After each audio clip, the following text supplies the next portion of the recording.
Assalamualaikum warahmatullahi wabarakatuh. Saya Alifiane Syaburi Khudori, mahasiswi semester 7, Prodi Hukum Ekonomi Syariah STAI Duta Bangsa, ingin mempresentasikan tentang naskah akademik serta perubahan, pencabutan, dan peralihan perundang-undangan oleh dosen pengampu Ibu Octavia Deva Lucia Dwi Anggraini SHI MESY.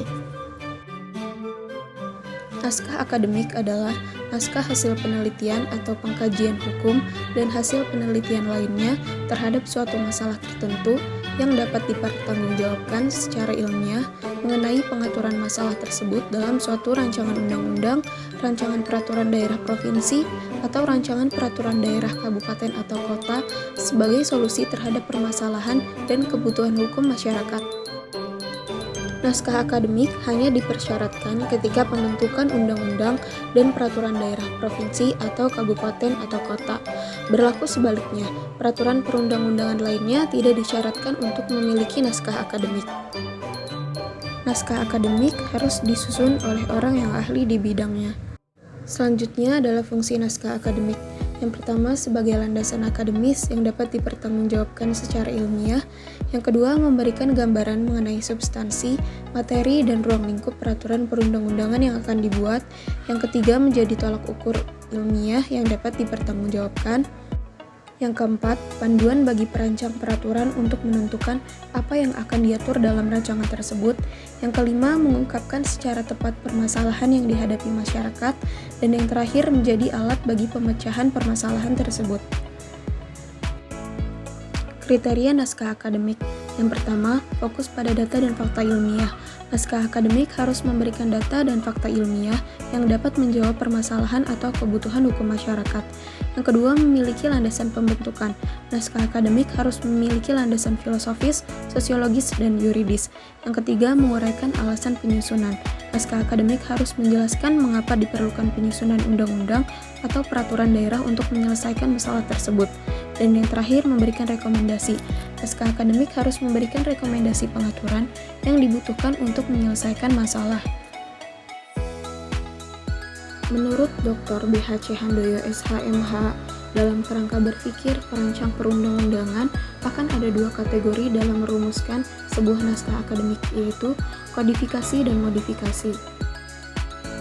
Kodifikasi dalam perspektif perancangan atau konsep naskah akademik adalah mengumpulkan gejala sosial yang sudah ada dan melekat di masyarakat, dilakukan terus-menerus namun belum tertulis, kemudian diabstraksikan dan dicari unsur-unsur yuridisnya, kemudian dituangkan di dalam bentuk tertulis, naskah akademik rancangan undang-undang atau rancangan peraturan daerah. Yang wujudnya adalah norma-norma yang nantinya dituangkan dalam pasal dan ayat. Dengan model kodifikasi semacam ini, maka perancang peraturan perundang-undangan hanya bertindak mempertahankan social order atau tertib sosial yang sudah ada.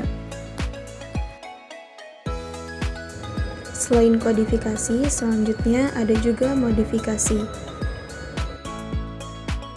Modifikasi adalah mengumpulkan gejala sosial yang diharapkan ada di masa yang akan datang dan kemudian diabstraksikan, dicari unsur-unsur yuridisnya, kemudian dituangkan dalam peraturan perundang-undangan.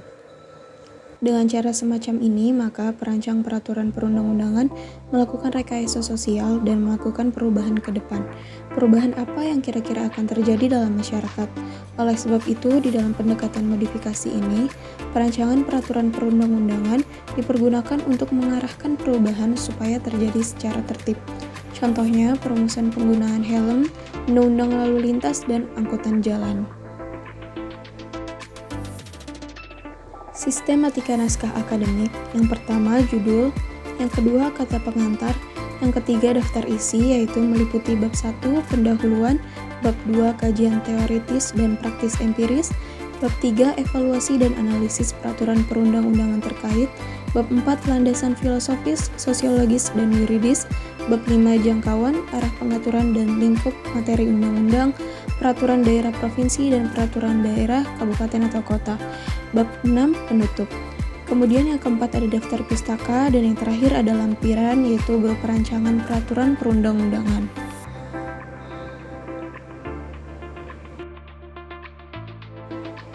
Kesimpulan dari penjelasan naskah akademik ini, naskah akademik perundang-undangan menjadi instrumen yang sangat penting untuk menciptakan peraturan yang lebih baik, adil, dan relevan dengan kebutuhan masyarakat serta perkembangan hukum yang ada. Judul selanjutnya yaitu Perubahan, Pencabutan, dan Peralihan Peraturan Perundang-undangan. Perubahan peraturan perundang-undangan dilakukan untuk memperbaiki atau mengubah isi suatu peraturan yang dianggap tidak lagi sesuai dengan kebutuhan atau tujuan yang ingin dicapai. Perubahannya meliputi 1. Penambahan pasal, yaitu untuk mengakomodasi ketentuan baru yang diperlukan. 2. Pengurangan atau penghapusan pasal jika ada ketentuan yang sudah tidak relevan atau bertentangan dengan prinsip hukum yang baru. Yang terakhir, perubahan kata atau kalimat untuk memperjelas atau menyesuaikan dengan perkembangan hukum. Syarat dalam melakukan perubahan peraturan perundang-undangan ada 2. Yang pertama, dilakukan oleh pejabat yang berwenang membentuk berdasarkan tata cara yang berlaku dan dengan peraturan perundang-undangan yang sejenis. Dan yang kedua, dilakukan tanpa mengubah sistematika bagian batang tubuh dan peraturan perundang-undangan yang diubah. Perubahan peraturan perundang-undangan dilakukan dengan 2 cara. Yang pertama, menyisipkan atau menambah materi ke dalam peraturan perundang-undangan, atau yang kedua, menghapus atau mengganti sebagian materi peraturan perundang-undangan. Contoh dari menyisipkan yaitu pada Undang-Undang Nomor 20 Tahun 2001 di antara pasal 38 dan pasal 39 ditambahkan 3 pasal baru, yakni pasal 38A, pasal 38B, dan pasal 38C yang seluruhnya berbunyi sebagai berikut. Pasal 38A, pembuktian sebagaimana dimaksud pada pasal 12B ayat 1 dilakukan pada saat pemeriksaan di sidang pengadilan. Sedangkan contoh dari menghapus atau menggantikan sebagian yaitu ketentuan pasal 11 diubah sehingga berbunyi sebagai berikut. Pasal 11 dipidana dengan pidana penjara paling singkat 1 tahun dan paling lama 5 tahun dan atau pidana denda paling sedikit 50 juta rupiah dan paling banyak 250 juta rupiah pegawai negeri atau penyelenggara negara yang menerima hadiah atau janji padahal atau patut diduga bahwa hadiah atau janji tersebut diberikan karena kekuasaan atau kewenangan yang berhubungan dengan jabatannya, atau yang menurut pikiran orang yang memberikan hadiah atau janji tersebut ada hubungan dengan jabatannya. Pencabutan peraturan perundang-undangan. Pencabutan peraturan perundang-undangan berarti menghapus atau membatalkan sebuah peraturan perundang-undangan yang sudah tidak berlaku atau sudah tidak relevan lagi. Pencabutan dilakukan agar tidak ada peraturan yang bersifat usang, tumpang tindih, atau sudah tidak sesuai dengan kebutuhan hukum dan kepastian hukum. Ada 2 cara pencabutan peraturan perundang-undangan.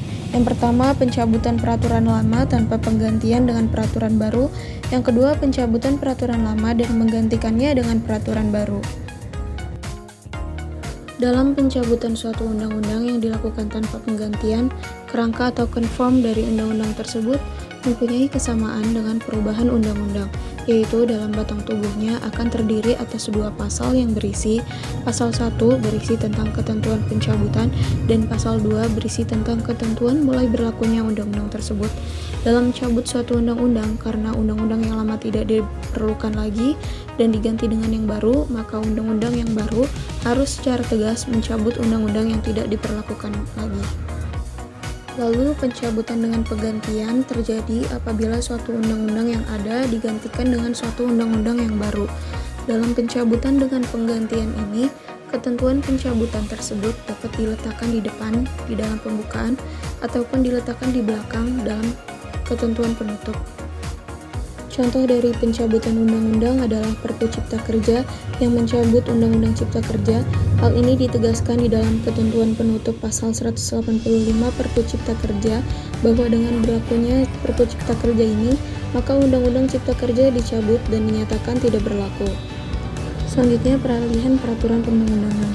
Ketentuan peralihan adalah salah satu ketentuan dalam perundang-undangan yang rumusannya dapat didefinisikan ketika diperlukan atau jika diperlukan. Peralihan memuat penyesuaian pengaturan tindakan hukum atau hubungan hukum yang sudah ada berdasarkan peraturan perundang-undangan yang lama terhadap peraturan perundang-undangan yang baru yang bertujuan untuk Satu, menghindari terjadinya kekosongan hukum. Yang kedua, menjamin kepastian hukum. Yang ketiga, memberikan perlindungan hukum bagi pihak yang terkena dampak perubahan ketentuan peraturan perundang-undangan. Dan yang terakhir, mengatur hal-hal yang bersifat transisional atau bersifat sementara. Ketentuan peralihan dimuat dalam bab ketentuan peralihan dan ditempatkan di antara bab ketentuan pidana dan bab ketentuan penutup. Jika dalam peraturan perundang-undangan tidak diadakan pengelompokan bab, pasal atau beberapa pasal yang memuat ketentuan peralihan ditempatkan sebelum pasal atau beberapa pasal yang memuat ketentuan penutup. Contohnya dalam Undang-Undang Nomor 25 Tahun 2007 tentang penanaman modal, pasal 35, perjanjian internasional baik bilateral, regional maupun multilateral dalam bidang penanaman modal yang telah disetujui oleh pemerintah Indonesia sebelum undang-undang ini berlaku, tetap berlaku sampai dengan akhirnya perjanjian tersebut. Ketentuan penutup pasal 22 pada saat peraturan pemerintah ini berlaku, pasal 87, pasal 88, dan pasal 89 peraturan pemerintah nomor 52 tahun 2000 tentang penyelenggaraan telekomunikasi, Lembaran Negara Republik Indonesia tahun 2000 nomor 107, tambahan Lembaran Negara Republik Indonesia nomor 3980 dicabut dan dinyatakan tidak berlaku. Kesimpulannya, perubahan, pencabutan, dan peralihan peraturan perundang-undangan adalah instrumen penting dalam dinamika sistem hukum Indonesia untuk memastikan bahwa hukum selalu relevan dengan perkembangan zaman.